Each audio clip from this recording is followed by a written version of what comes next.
Alright, bud. What's up, bud? What's going on, guys? So if you look behind me, we got power. That's right. I got the battery in, got the headlights working. These are the high beams right now. I'm gonna order a set of HIDs, I guess, since it does have projectors in it. That's the only way I'll run HIDs in any cars, if it has projectors in it. So I'm picky like that. I also wired in the fuel pumps. I made a switch panel, or I should say, that does have a get some light down there. All right, I made a switch panel, or a fuse panel I should say, and it has separate power that comes from outside, that one lead black wire, and then it goes to these fuses right here, and those are the fuses that are going to the switches.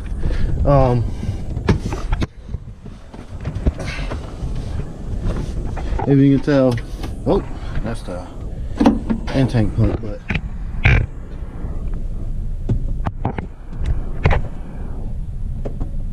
intake pump is definitely pushing fuel out. The external pumps work. Okay, what I plan on doing today, the starter, the oil relocation, and maybe this throttle cable. The throttle cable is probably going to be the most time consuming, because I have to take the drive-by-wire pedal out, and I have to weld a bolt to it or something that I can connect this end on right here, and maybe I can just take the actual box off, and there's probably a tab on the top of the drive-by pedal. I could just drill a hole through it and create a bracket for the adjustment screw, and then I can I'll just mount that up. So if I can fit anything else in between the two, maybe I'll probably just see if I can get some power to the display. It's just really 3 wires, and I have to put one on a switch, so just have the fuse panel down there. I might as well just go ahead and wire that in, and yeah, that'll be about it. So my wife told me that they moved Harbor Freight from really across the town to right here, like 10 minutes from my house. So I'm gonna go check it out. I need to get some battery terminal, not battery terminal ends, but some terminal ends for some 4-gauge wire, and also some inner fender clips, and some not fender clips, but just some body clips for the cow, and also just want to check it out to see what else I need to get from there.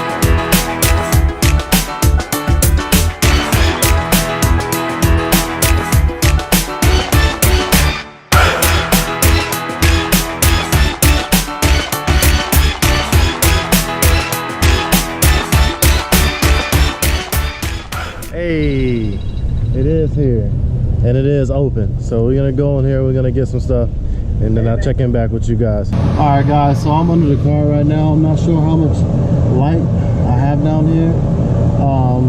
So that's where the oil filter relocation is mounted, and it's not going anywhere. So basically the lines come out of here and they go up and then come back down. Maybe later on when I get some time, it's because it's really hard to get over here with like a crescent wrench or anything to get these lines done. So maybe in the future, what I'll do after I get the car started and I figure out not figure out, but you know, get rid of all the issues and whatnot that I'm probably gonna have. I'm going to make these lines shorter, and it will look a whole lot cleaner. So I got that done, and this is basically my my fuel setup right here. So this is the line that runs from the intake pump, and it goes to this filter right here, to these two pumps out, and then to that filter that's mounted right there, and then to the rail, and then this is the 6 a.m. return line that I have coming and going back. So I have the starter wire in, both of them, the signal and the power from the battery. So I'm gonna go inside the car, and I'm gonna take a voltmeter. I'm gonna go to the factory ignition switch and pin it out from there, so I can use just the ignition switch to start the car. Alright guys, I am happier than the witch in the broom factory right now. I got the display to get power, and I got the starter to get power, and the motor spins over. I just put oil in it. I'm gonna spin it over, trying to build some oil pressure. They had me go through like 50 tables to set up the ECU, but I only went through a few of them, and then I turned the car off because the battery started to die. So I got a charger, I have it on a maintainer right now, and it should be good. It's at like 12.6 volts right now, which is a little bit over what the battery is supposed to be at when it's off. So I'm gonna spin it over, try to build some oil pressure. I probably won't be able to start tomorrow. I thought I was gonna be able to, but I still have to plug the original hole for the dipstick on the block. So I do have the CX Racing what's it called, the oil dipstick relocation thing. It's on the front of the pan. It goes right there where that blue cap is on the oil pan.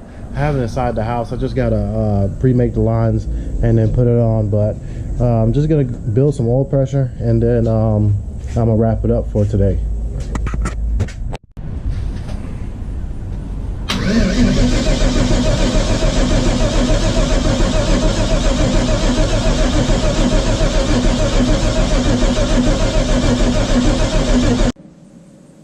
Alright guys, so this is the Fueltech FT500 display.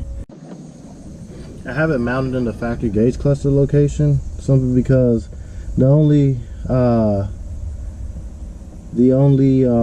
gauges that I would use off the gauge cluster would be the fuel level and mile an hour. But mile an hour I can track by GPS, and the fuel level I can always just I will come with a way to do it like I did when I was on E85, because the car will be on E85 anyway. So once I switch from pump to E85, I use the same method that I used when I was dealing with Hondas, of how I calculated how much E85 I had in the tank. And but yeah, pretty much I got power to the car. Everything lights up like it's supposed to. I have all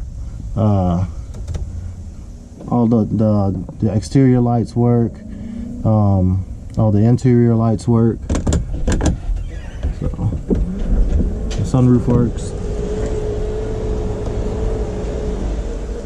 So yeah. Alright, yeah, so tomorrow, if I have time, I gotta take care of a couple days before I go to Charlotte on Friday. But tomorrow, if I have time, I will try to make sure that these wires for the coil packs are correct and they're going to the right coil pack. Fueltech sent me a book with a pinout for the harness, so I just have to trace the wires and make sure that they're going to the right coil packs. And I will drain the tank. I keep saying I'm going to do it. I have the tanks over there just chilling, but I haven't had time to, because what was more important to me was getting power to the starter and make sure the computer got power, and all that's getting power right now. So yeah, like I said, tomorrow, if I can get it to get some ignition, I know I will have no problem getting fuel to the car. It's just a simple fact of setting up the actual display, which the display is the ECU. So I have to download the Fueltech software onto my laptop, so I'm gonna try to do it tonight so I can navigate through it, so that way I can get familiarized with it. And I will upload a map if I get fuel and I can get spark, and I will try to get this thing started tomorrow. So I keep you guys updated, and you all have a good night. Hey, I like your shirt. I'm right now.